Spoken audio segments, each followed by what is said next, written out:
Assalamualaikum warahmatullahi wabarakatuh.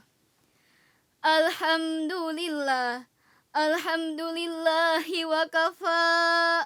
Wassalatu wassalamu ala sayyidil mustafa wa ala alihi wa sahbihi ahli sidqi wal wafa, amma ba'du. Dewan Hakim yang kami muliakan, hadirin sebangsa dan setanah air yang kami banggakan. Indonesia dengan jumlah penduduk kurang lebih 275,77 juta jiwa yang tersebar di beberapa daerah, dan tentunya dengan banyaknya sikap dan karakter yang berbeda. Akan tetapi dengan perbedaan tersebut menjadikan kayanya Indonesia dengan berbagai karakter. Ki Hajar Dewantara mengungkapkan karakter sebagai sifatnya jiwa manusia, mulai dari angan-angan hingga terjelma menjadi tenaga. Islam sebagai agama mayoritas di tanah air hadir sebagai penguat karakter bangsa dan negara. Adanya pendidikan Islam bermula dari perjuangan ulama salaf. Ulama salaf sangat memperhatikan sekali kepada masalah keutamaan adab dan ilmu. Mereka mengarahkan murid-muridnya dalam mempelajari adab sebelum menggeluti suatu bidang ilmu. Dr. Yusuf Qaradawi dalam bukunya Mushkilatul Fakri wa Kaifa ala Jahlil Islam mengungkapkan, Islam saat ini tengah menghadapi persoalan besar lagi mendasar, yakni berada dalam kondisi kemiskinan, kebodohan, dan keterbelakangan.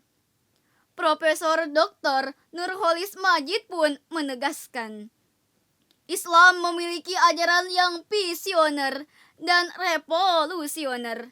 Tetapi anehnya, kondisi umat Islam saat ini betul-betul telah dicengkram oleh kondisi kemiskinan dan kebodohan. Ungkapan tersebut bukan hanya mengumbar kata tanpa fakta. Sebab secara de jure dan de facto, kita kalah oleh Amerika yang kapitalis. Kita jauh tertinggal oleh Cina yang komunis. Bahkan, kita jauh terbelakang oleh Jepang yang Buddhis Taoist. Dampaknya, kita hanya menjadi bangsa yang berjiwa pengemis bermental apatis. Pikirannya kotor, sifatnya diktator, jiwanya kendor, mentalnya molor.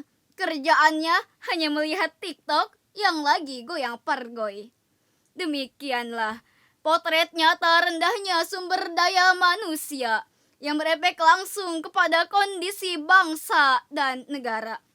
Oleh karena itu, pada kesempatan kali ini, kami akan membahas pendidikan moral dan karakter berkualitas dengan rujukan Al-Quran Surat Al-Mujadalah ayat 11.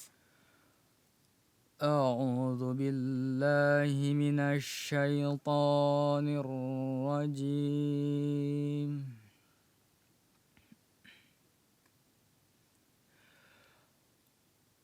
بسم الله الرحمن الرحيم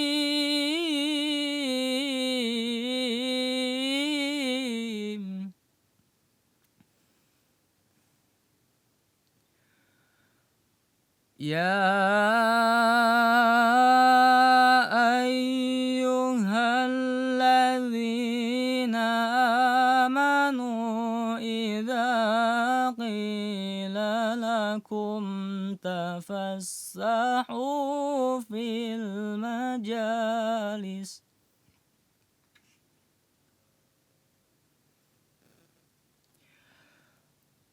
إذا قيل لكم تفسحوا في المجالس فافسحوا يفسح الله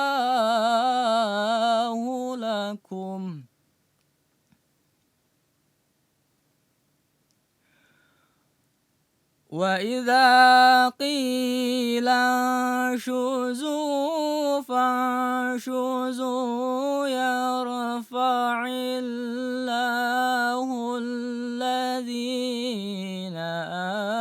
آمنوا منكم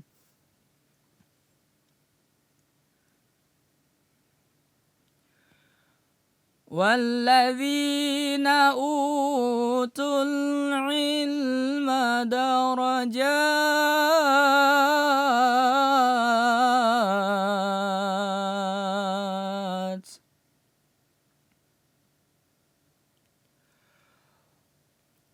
والله بما تعملون خبير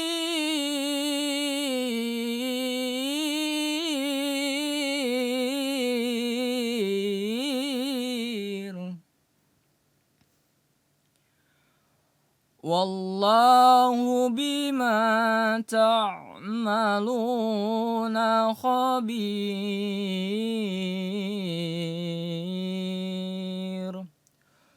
صدق الله العظيم. Aku berlindung kepada Allah dari godaan syaitan yang terkutuk dengan menyebut nama Allah yang Maha Pengasih lagi Maha Penyayang. Wahai orang-orang beriman, apabila dikatakan kepadamu, berlapang-lapanglah dalam majlis, maka lapangkanlah. Niscaya Allah akan memberi kelapangan untukmu. Dan apabila dikatakan kepadamu, berdirilah kamu, maka berdirilah. Niscaya Allah akan meninggikan orang-orang yang beriman di antaramu dan orang-orang yang diberi ilmu beberapa derajat. Dan Allah Maha mengetahui apa yang kamu kerjakan. Maha benar Allah dengan segala firman-Nya. Dewan Hakim yang kami hormati, hadirin sebangsa dan setanah air yang kami banggakan. Ayat tadi merupakan landasan teologis dalam mewujudkan karakter yang berkualitas untuk membangun bangsa, yakni melalui peningkatan ilmu pengetahuan yang berbasiskan ilmu dan iman. Dr. Sulaiman Al-Asqari dalam Jubdatut Tafsir min Fathil Qadir menjelaskan ayat ini. Barang siapa yang berkumpul dalam diri seseorang iman dan ilmu, maka Allah akan mengangkat derajat orang-orang tersebut dengan keimanannya. Dan kemudian dengan kadar ilmu pengetahuannya beberapa derajat.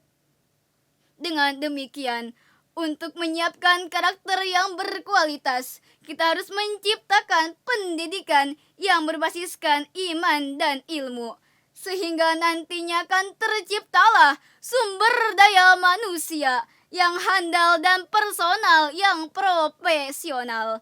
Sebaliknya, jika ilmu tanpa didasari iman, maka hanya akan melahirkan model-model manusia jahiliyah. Akidahnya lemah dan kerjaannya hanya bikin rusak bangsa dan negara. Selain itu, akibat lemahnya iman dan keyakinan, ilmu pengetahuan disalahgunakan.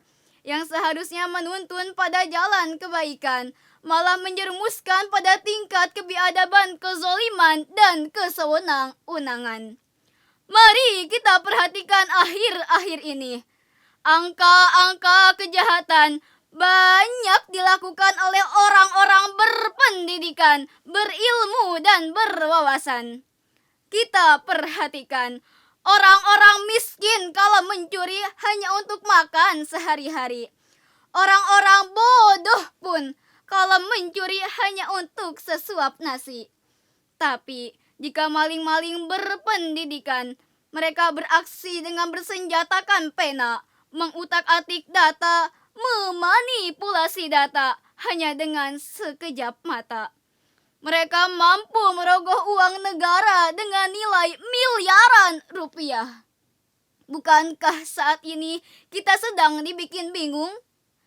Aparat pejabat mulai dari polisi kena, jaksa kena, hakim kena, pengacara kena, bahkan KPK-nya pun kena. Bikin slogan bagus-bagus. Orang bijak taat bayar pajak. Ternyata orang pajak malah nyikat duit pajak. Dasar kau buaya buntung, pengennya cuma nyari untung. Demikianlah akibat ilmu tanpa diimbangi dengan iman. Dari syarahan ini dapat disimpulkan bahwa untuk memajukan bangsa, maka dibutuhkan karakter manusia yang berkualitas. Dan untuk menciptakan karakter manusia yang berkualitas, maka harus menciptakan pendidikan yang memperdayakan potensi iman dan ilmu. Demikian penyampaian yang dapat kami sampaikan. Pendidikan tanpa moral itu tidak berguna, tapi pendidikan tanpa iman itu lebih berbahaya. Si Nani pergi ke Pakupatan. Perginya bersama Popeye. See you again. Goodbye. Wassalamualaikum warahmatullahi wabarakatuh.